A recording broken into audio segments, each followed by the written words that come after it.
اور کبھی کسی کی وفات ہو جائے گھر میں، کسی کی جان چلی گئی، تو یہ تمہاری آزمائش کا وقت ہے.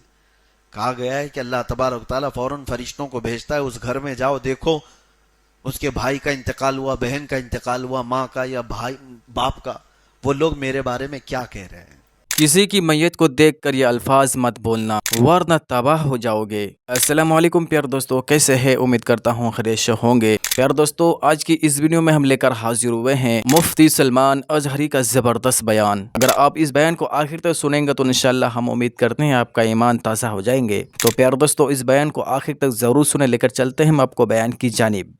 فرشتے سب کی باتیں سن کر کے اللہ کی بارگاہ میں جاتے ہیں اور کہتے ہیں، جو کہہ رہے تھے، یہ عورتیں جو ماتھا پیٹ رہی، نوحہ کر رہی، ماتم کر رہی، ان کی بھی باتیں پہنچائی جائیں گی.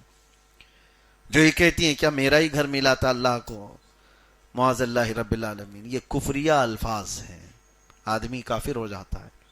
اور یہ باتیں جب فرشتے رب تعالیٰ کے حضور کہتے ہیں تو اللہ تعالیٰ فرماتا ہے تم گواہ ہو جاؤ فرشتوں، انہوں نے میرے بارے میں جیسا گمان کیا اب میں ان کے ساتھ ویسا ہی سلوک کروں گا. دوسرے کچھ وہ گھر ہوں گے جو صبر والے، استقامت والے. فرشتے ان گھروں سے بھی جا کر کے اللہ کی بارگاہ میں یوں کہیں گے کہ رب تعالیٰ ان کے گھر میں ان کے بھائی کی موت ہوئی، ماں کی یا بیٹی کی، کسی کی موت ہوئی، لیکن ہم ان کے گھر گئے تھے تو وہ صرف اتنا کہہ رہے تھے انا للہ و انا الیہ راجعون.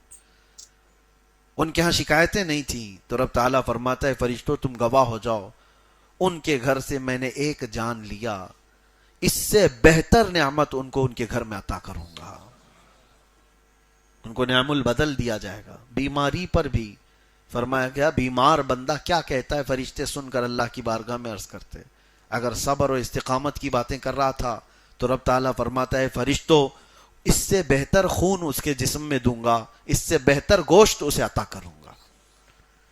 بیماری، یہ صبر اور یہ آزمائش کے وقت ہوتے ہیں. یہ ہمارے لیے بولنا بہت آسان ہے، پریکٹیکلی بہت مشکل ہو جاتا ہے. موت کے بعد قیامت تک ہماری موت ہوگی، مرنا ہے، اور اس کے بعد قیامت کے دن اٹھنا ہے. اس پر یقین ہے کہ نہیں ہے؟ اس پر اگر یقین نہیں رہا تو آدمی کافر ہو جائے گا. ہمارے ایمان کا حصہ ہے مرنے کے بعد دوبارہ زندہ ہونا. لیکن اس کے بیچ والا جو گیپ ہے، موت کے بعد سے لے کر قیامت تک کا جو سفر ہے، اس کو کہتے ہیں عالم برزخ. یہاں کی جو زندگی ہے، اس زندگی میں یہ جو گیپ ہے بیچ کا، موت سے لے کر قیامت تک کا، یہاں کی حیات برزخی اس عالم کی جو زندگی ہے اس کے متعلق بیان فرمایا جا رہا ہے کہ وہ شہید زندہ ہیں. اب یہاں پر ایک سوال اٹھتا ہے کہ بعض لوگ اس چیز کو ڈینائی کرتے ہیں یوں کہتے ہوئے کہ ہم جب رسول اللہ کی زندگی کے بارے میں کہتے ہیں میرے آقا صلی اللہ تعالی علیہ وسلم وفات کے بعد بھی زندہ ہیں، حضور کی موت کے بعد بھی آپ صلی اللہ علیہ وسلم زندہ ہیں. تو وہ یہ کہتے ہیں کہ بھائی یہ برزخ کی زندگی ہے، برزخ کی زندگی ہے، تو برزخ کی زندگی میں جو روحیں ہیں وہ سب زندہ ہیں تمہارے اعتبار سے. تو پھر اس میں حضور پاک صلی اللہ تعالی علیہ وسلم کی یا شہیدوں کی زندگی کو الگ سے کیوں بیان کیا گیا؟ اگر موت کے بعد سے لے کر کے قیامت تک کی جو برزخی زندگی اسی کے بارے میں قرآن اگر کہہ رہا ہے تو اسپیشل کہنے کی ضرورت کیا ہے؟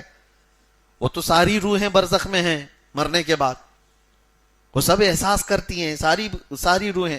حتیٰ کہ حضور صلی اللہ تعالی علیہ وسلم فرماتے ہیں کافر مردے بھی سنتے ہیں. کافر مردے بھی. جب جنگ بدر ہوئی تھی تو حضور صلی اللہ تعالی علیہ وسلم نے ان کی سب لاشوں کو ایک گڑھے میں ڈال کر کے ان سے خطاب بھی کیا تھا. صحابہ نے پوچھا یا رسول اللہ آپ ان مردوں سے بات کر رہے ہیں؟ حضور فرماتے ہیں وہ تم سے بھی زیادہ سن رہے ہیں. تو کافر مردے بھی سنتے ہیں تو برزخ میں تو سن رہے ہیں. تو شہیدوں کی زندگی کو اللہ نے الگ سے کیوں بیان کیا ہے کہ وہ زندہ ہیں، تم انہیں مردہ مت کہو؟ مطلب یہ ہوا کہ برزخی زندگی میں بھی کچھ اسپیشلٹی اور ہے ان کی. وہ کیا ہے وہ میں بتانا چاہتا ہوں. برزخی زندگی میں جتنے بھی لوگ مرنے کے بعد قیامت تک جو موجود ہیں روحیں، وہ کسی کے ساتھ کچھ نہیں کر سکتے. یعنی وہ گئے ہیں واپس، انسانوں کے ساتھ کوئی ان کا معاملہ، کوئی ربط نہیں رہے گا. وہ دیکھ رہے ہوں گے، سن رہے ہوں گے، اس کے بارے میں تو حدیثیں ملتی ہیں کہ کافر مردے بھی سن رہے ہوں گے، دیکھ رہے ہوں گے، لیکن تمہارے ساتھ کچھ کر نہیں سکتے. سمجھ میں آ رہی بات؟ لیکن جو شہیدوں کی زندگی کو اللہ نے فرمایا ان کو مردہ مت کہو، مطلب یہ ہے کہ وہ عام مردوں کی طرح وہاں نہیں ہے، بلکہ وہ عالم برزخ میں اس حالت میں ہیں کہ اگر تمہیں ضرورت پڑی تو تمہاری مدد بھی کر سکتے.